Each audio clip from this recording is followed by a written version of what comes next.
ठीक है, मॉड्यूल की डेफिनेशन आपको याद होनी चाहिए, नहीं याद तो अभी बंद करें और पहले मॉड्यूल की डेफिनेशन रिवाइज करके हैं। हमें प्रूव करना है कि ये जो है ए जो है A is left R module number 1, उसके लिए हमें कुछ प्रॉपर्टीज़ प्रूव करनी है। नंबर 1 याद है पहली प्रॉपर्टी क्या थी? पहली प्रॉपर्टी थी कि दिस ए प्लस ए की जगह एम यूज़ किया था ना उधर डेफिनेशन में। A is an abelian group, A is abelian group with respect to addition. बेटा ये प्रूव करने की ज़रूरत नहीं है बच्चे, ये प्रूव करने की ज़रूरत नहीं है। Why? Because this is given for any abelian group A, so this is given in the question, this is given statement, ये तो प्रूव करने की ज़रूरत नहीं है। सो M1 is already satisfied, M1 को प्रूव करने की ज़रूरत नहीं है। ओके तो ये तो पहले हमें मिल गया। अब M2 को डिस्कस करने से पहले हम यहाँ पर एक इसको M2, M3 और M4, M3, M1 लिख लिया, M2 और M3 के आगे 3 स्टेटमेंट्स थी।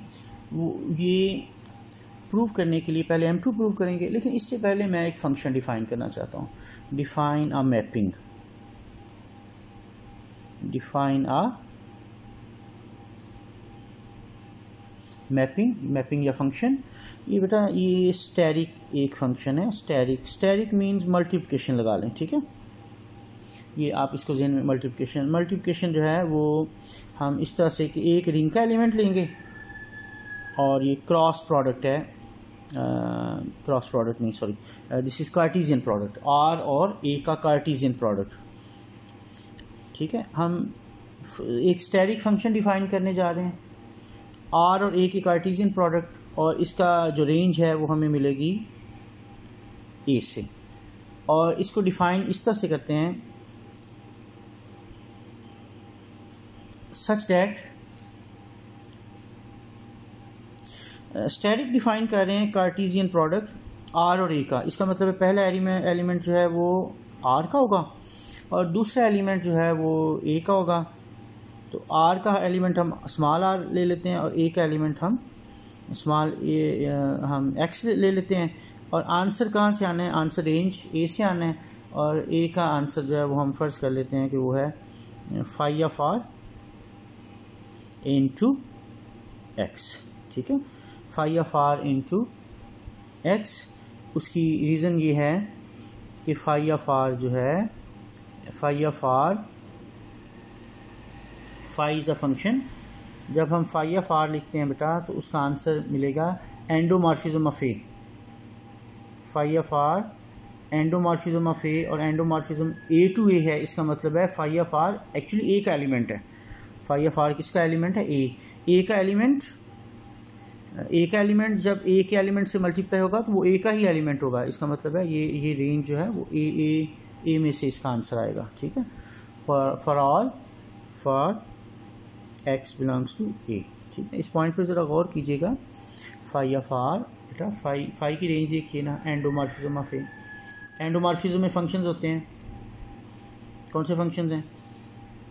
ठीक है, वो ए टू ए होते हैं, ठीक है। इसका मतलब है जो फाई ऑफ आर का जो आंसर मिलेगा, ठीक है, that will be some function, ठीक है, function endomorphism of A, okay. जब उसको एक्स पे ऑपरेट करेंगे तो वो हमें आंसर जो है, जब उसको एक्स पे ऑपरेट करेंगे तो आंसर जो है वो कहाँ से? ए से ही मिलेगा, ओके।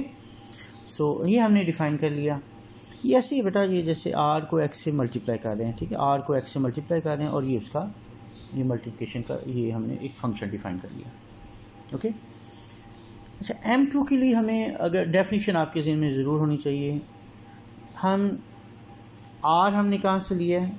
आर हमने लिया है आर से, आर बिलोंग्स टू आर, और एक्स वाई बिलोंग्स टू ए। ये हम कुछ एलिमेंट्स ले रहे हैं। अच्छा, अब ये जो फंक्शन है स्टैटिक, इसमें आर और ए में एक्स है, तो एक्स प्लस वाई भी ए में है, रीज़न क्योंकि ए एक अबिलियन ग्रुप है, तो अगर ए के 2 एलिमेंट्स लेते हैं तो उनका सम भी ए में होगा। ठीक, इसको आप डिफ़ाइन करते हैं by definition.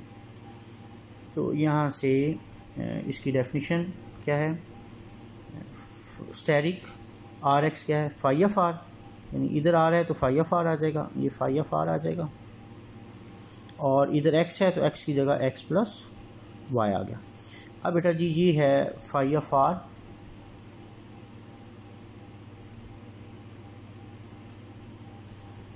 Phi F R X अलग हो गया, फाई एफ आर वाई अलग हो गया। रीज़न बताइए, क्योंकि रीज़न ये है कि अब हमने सपोज क्या किया हुआ है कि फाई एक होमोमॉर्फिज्म है, ये अब हमारी सपोजिशन है, because phi is a homomorphism. तो फाई होमोमॉर्फिज्म है तो ये प्लस है, तो हम इसको अलग अलग सेपरेट कर सकते हैं, पहली condition. Okay, what is this, no this is asterisk, no this is asterisk, अगर इसको डिफाइन करें R X plus this is asterisk R Y. ठीक है, तो यहाँ रीज़न लिखनी ज़रूरी है, because phi is ring homomorphism. Okay, तो हमने ये प्रूव कर दिया कि asterisk R X plus Y is equal to asterisk R X plus asterisk R Y. ये बेटा कंडीशन वही है जैसे हम उधर डेफिनेशन में कैसे लिखते थे, R X plus Y is equal to R X plus R Y. तो ये एक्चुअली हमने ये प्रूव किया, ओके। तो ये एक कंडीशन आ गई M2। इसी तरह M3 और M3 की 3 कंडीशंस हम प्रूव करेंगे। ठीक है, वो एग्जैक्टली इन्हीं लाइंस पे हम प्रूव करेंगे। M3 की पहली कंडीशन है कि अगर हम R बिलोंग्स टू R लें और अच्छा ये थोड़ी सी गड़बड़ हो गई। ये जो मैंने प्रूव किया है ये एक्चुअली M3 की पहली कंडीशन है। ठीक है बेटा, ये M3 की पहली कंडीशन मैंने प्रूव की है, M3 की पहली कंडीशन।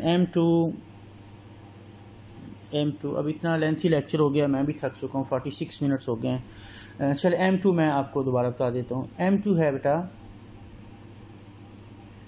कि M2 ये है कि अगर हम R हम लेते हैं रिंग में से और X हम लेते हैं A में से, तो asterisk R X is equal to phi of R of X। तो ये मैं अभी पहले बयान कर चुका हूँ कि ये किसका एलिमेंट है, ये A का एलिमेंट है। फाई ऑफ R X ये कहाँ से आएगा, ये A का एलिमेंट है, because phi of R is an endomorphism A to A। जब उसको X पे ऑपरेट करेंगे तो A का ही एलिमेंट निकलेगा। ठीक है, तो दिस डिफाइंस स्केलर मल्टीप्लिकेशन। ये जो स्केलर मल्टीप्लिकेशन हम कहते हैं ना, ये उसको डिफाइन करता है। This is M2। तो ये सिंपली आपने ये बताना है कि ये A का एलिमेंट है। M3 की ये पहली कंडीशन। अब M3 की दूसरी कंडीशन हम देखते हैं कि अगर R और S कहाँ से हम लें, for R X belongs to R and X belongs to A। तो अब हमें दूसरी कंडीशन के लिए, पहली कंडीशन में X प्लस वाई लिया है, दूसरी में R हमें यहाँ पर R प्लस S लेना है और इधर X लेना है, यानी अब हमें रिंग के 2 एलिमेंट्स लेने हैं। ठीक है, तो इसको एग्जैक्टली उसी तरह करेंगे। फाई ऑफ ये आ जाएगा R plus S into X। ठीक है, phi of R plus X into X। Now what is phi of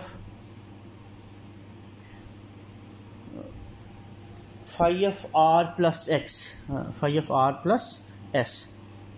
This is phi of R plus phi of S। ये इसको अलग-अलग कर सकते हैं, उसकी रीज़न बताइए।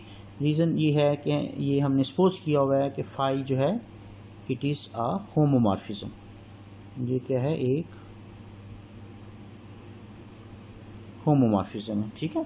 इसलिए अब इसको फाई ऑफ आर एक्स अलहदा कर लेंगे plus phi of S X अलहदा कर लेंगे, ठीक है। तो ये हमारे पास आ जाएगा, what is this, this is asterisk R X plus this is asterisk S X. तो ये बेसिकली हमने ये क्या प्रूव किया है, asterisk R plus S okay comma X is equal to this one. ये बेसिकली वही है कि R plus S X is equal to R X plus S X. ये मॉड्यूल की डेफिनेशन में ये रिजल्ट जो है ये हमने एक्चुअली प्रूव किया, ठीक है। नंबर 3,